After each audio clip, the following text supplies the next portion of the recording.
सांगली जिल्ह्यासह पश्चिम महाराष्ट्र नशेच्या विळख्यात येतो का काय अशी परिस्थिती सध्या दिसत आहे. कारण आपण पाहू शकता, आपण सध्या सांगलीतील विटा येथील MIDC परिसरात आहोत.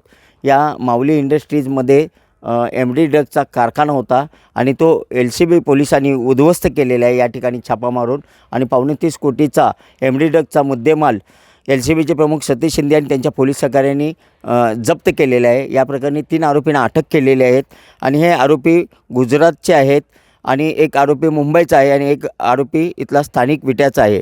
या तिन्ही आरोपींची कसून सध्या चौकशी सुरू आहे. गुजरात आणि मुंबईकडे LCBचे 3 पथकं रवाना झालेले आहेत आणि 2 पथकं सांगली विटा परिसरात सध्या शोध घेत आहेत. एकंदरीत पाहिलं तर पोलिसांनी सांगली जिल्ह्यात ज्या कारवाई केलेल्या आहेत त्यामुळं सांगली जिल्हासह पश्चिम महाराष्ट्र नशेच्या विळख्यात येतो का अशी परिस्थिती सध्या दिसत आहेत. कारण 2 दिवसापूर्वी जी कारवाई झाली होती महात्मा गांधी पोलीस चौकीची संदीप शिंदे यांच्याकडून, यामध्ये सुद्धा नशेचे इंजेक्शन आणि औषधं जप्त केली होती. लाखो रुपयाचा मुद्देमाल जप्त केला होता. या प्रकरणात सांगली, कोल्हापूर, सोलापूर या परिसरातील 14 आरोपींना अटक केली आहे. आणि एकंदरीत पाहिलं तर या संपूर्ण कारवाईमुळे सांगली जिल्ह्यात एकच खळबळ उडाली आहे.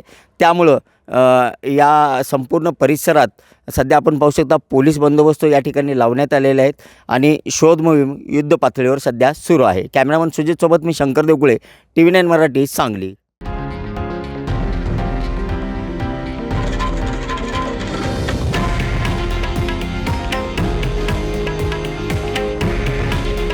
हे आहे देशातील नंबर 1 न्यूज नेटवर्क आणि आपण पाहत आहात TV9 मराठी. काळजी तुमची, हित महाराष्ट्राचं.